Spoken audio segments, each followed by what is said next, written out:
Hello and welcome in. I'm Andromeda Astria, and today we're going to talk about staying safe as a VTuber or any other type of entertainer. This is something that I think is extremely important because I have seen a lot of stuff.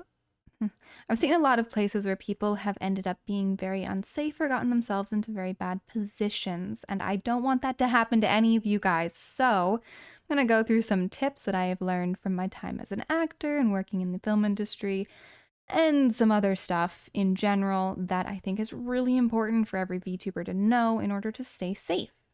So, the first thing we have is how to stay safe while joining a corporation, agency, or group. I'm just going to refer to them as groups from here on out so I don't have to keep saying all those words, but this is how to stay safe when joining a group. In my auditions video, I talked a little bit about the research you should do, and I will link that here so you can go and look a little bit more into that if you are interested. We're not going to talk so much about that in this one, but basically, make sure you're doing your research and you know who runs the company, you know what companies are connected to the company, you know who's in it, all of that. Make sure it's all seems above board and there's no past history of weirdness. The second thing is to understand your own personal boundaries. This is understanding where you fall in what you are willing to create as a content creator, what you are willing to push with your sponsorships, what things you're willing to partner with. All of that stuff is extremely important. What kind of interactions you're comfortable with your viewers.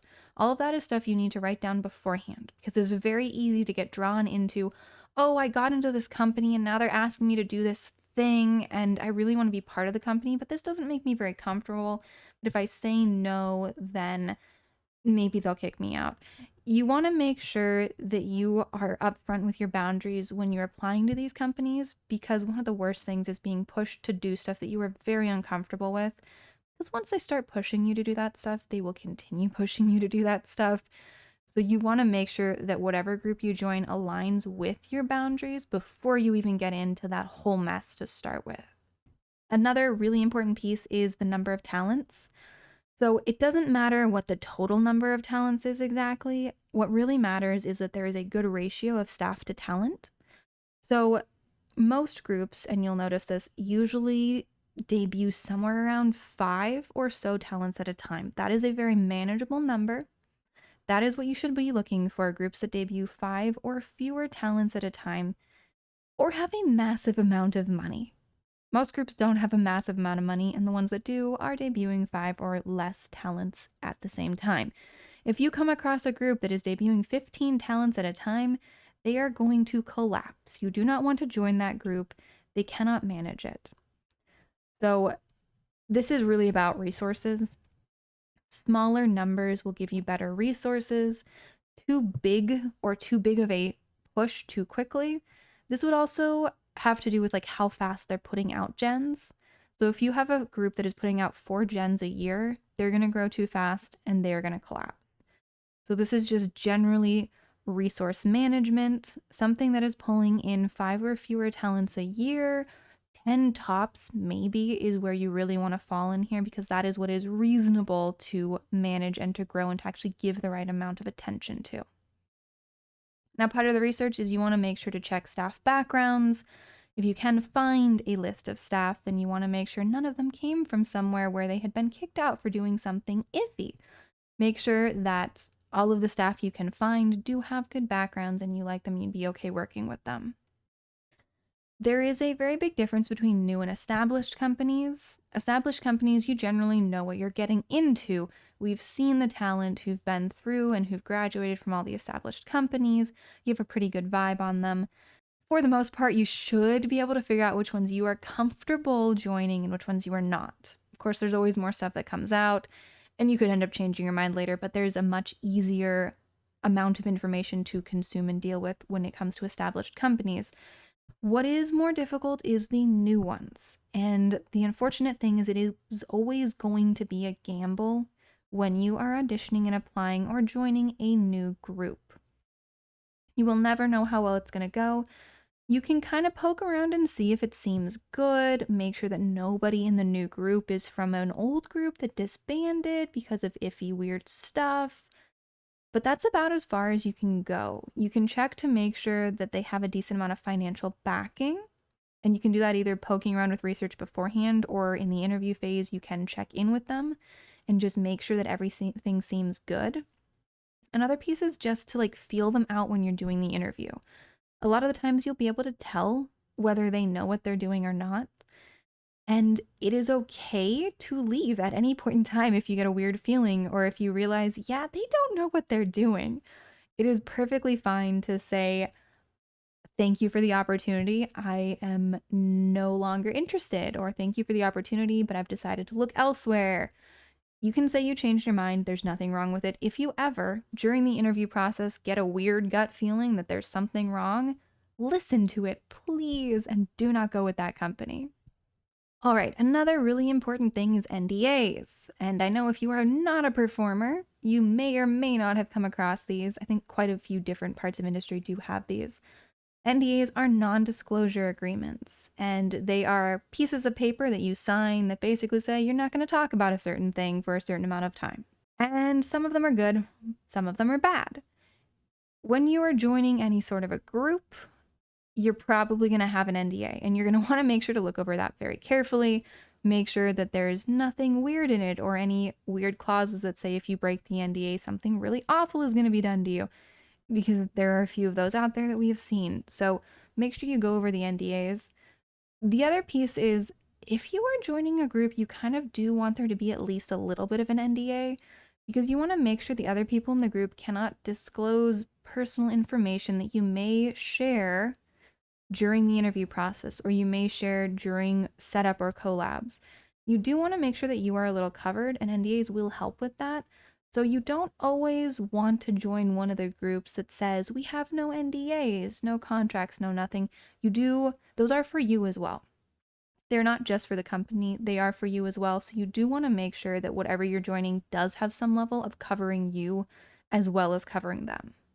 NDA is not always bad. You just need to make sure you understand what's in it. So parasocialism is a really big problem in the VTubing sphere for a few different reasons. If it was as simple as they're parasocial people and we need to figure out how to not engage in parasocial relationships, that would be pretty easy to deal with. The problem is a lot of VTubing does work off of feeding the parasocial relationship, and a lot of big corporations do this where they are setting their talents up to be the girlfriend experience or the boyfriend experience or the friend experience. And while there's nothing exactly wrong with that, technically, I don't personally like it, but there isn't technically anything wrong with that. I do want you to understand that if you go into that, people expect more out of you. There is a lot more financial gain to be had from the parasocial stuff, but there is a lot more danger as well. People will feel like they know you, they'll feel like you owe them things, and it can get physically dangerous for you if you do choose to go that route. So if you are choosing that, make sure that you are the one choosing it and make sure that you understand the level of safety measures you are going to have to take. Because once you cross over into that parasocial world, it is going to be extremely hard to come back from that. So just be prepared for it and understand what you are doing when you get into it, and make sure that that is really what you want to do. You do not have to engage with the parasocial stuff as a VTuber, and it is much safer not to. But make the decision for yourself. You will likely grow more slowly if you do not engage parasocial, but you will be much safer in the long run. So along those lines, understand that you do not owe your viewers friendship. They're watching you because you are their entertainer. And if you can keep this relationship really specific, you are the entertainer and they are the entertained. Yes, you can interact with them. Yes, they will pay you for entertaining them. But remember that they are paying for the entertainment like we do with every other type of entertainment. We pay for music, we pay for movies, we pay for theater, we pay for live shows. They are paying you because you are an entertainer, not to buy your friendship. Then also remember that you do not have to do anything that makes you uncomfortable ever. It doesn't matter if your viewers are asking for it. It doesn't matter if it's a great way to grow. Do not do the stuff that makes you uncomfortable, especially since once you go down that road, it's going to be harder to pull back and be able to stay in a comfortable space. All of those pieces, this is the least fun part of this, but it is really important to know what you are comfortable with and to make sure to stay within the realm you are comfortable with here, because it can get dangerous if you do choose to go this parasocial route. The next piece is extremely important, and this is about posting information. Now, this is very important because I've seen a lot of people do this online, VTubers, other people. Internet 101, never post your location while you are still at that location. It is perfectly fine to post that you had been somewhere, but do not post that you are currently somewhere. This includes posting pictures of the location you're currently at. This includes things like Facebook check-in of locations, even just straight up saying your location. This includes cons. You can say that you were somewhere, but do not say that you currently are somewhere. Another one is don't post images of anything that can identify your location. Do not post photos of your home, your backyard, anything like that. Don't post photos of your school. I'm hoping this is university, but in case anyone who is a child is watching this, do not post photos of your school. Don't post photos of your car. Don't post photos of you at a very specific event that would identify the location that you are at. Don't post photos of anything that is going to identify where you live, because it is entirely possible to do that. People can identify the location you're at based on an image you post on social media very easily. Be careful with what you post. Now, here is another one that is very important. I've only heard a couple of issues of this actually happening, but you want to be really careful about gifts. There's a reason that we use things like Throne for gifts or anything along those lines, a third-party place that is going to be able to make things much safer. But never have people send gifts to your home address, because then of course they know where you live. A P.O. box can be a little bit safer, but it still tells them generally where you live, because your P.O. box is going to at least be in the same city as you, likely be in the same area, very close, in the same zip code, most likely to where you are actually living, which narrows down the area very much for anyone who is trying to find you. So even a P.O. box is not necessarily going to be safe. This is where you really do want to be in some sort of agency if you are dealing with gifts, or have somebody, managers, somebody else dealing with it, to completely keep yourself out of that particular loop. The next one is, and I hate that we have to think about this, but it has come up a few times recently, check your gifts for trackers before you bring them home. Check them for trackers before you even leave the location that you got them from, because this is something that has happened to VTubers in the past, and I would assume plenty of other content creators. It's very easy to pop something like an Apple tag, AirTag, whatever they're called, in there and track people. So make sure that you have something that will check for trackers before you bring it anywhere near your house. The next one is going to be specifically about staying safe at conventions.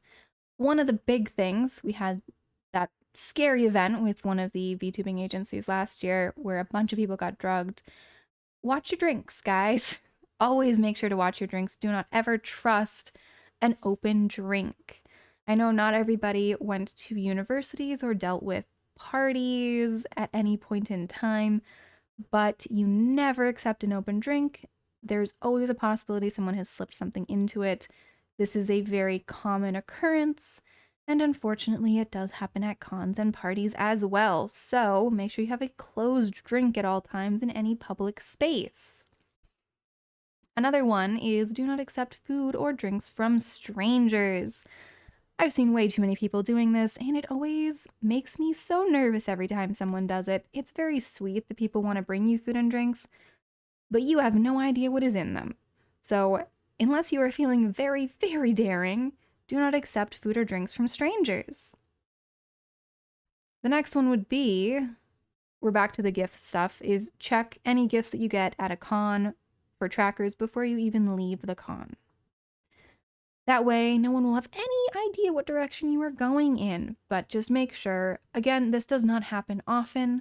but you do not want to be the person it happens to, so make sure that you are checking for those things before you leave. Now, here's another important one because people have had issues at cons in the last few years. If you are a VTuber and you're trying to keep a low profile, do not post that you are physically at the venue. Now, I'm sure there are many other things that I will come up with eventually, but this is just a fun little start. I really want you guys all to be able to stay safe, and I've seen so many things happen, and I want everyone to have the knowledge that can keep you safe and secure in VTubing so you don't have to worry too much about it. So if you have any questions, go ahead and post them below or go ahead and pop over to the Discord and I'm happy to answer stuff. But yeah, go stay safe out there, guys. I'll see you next time.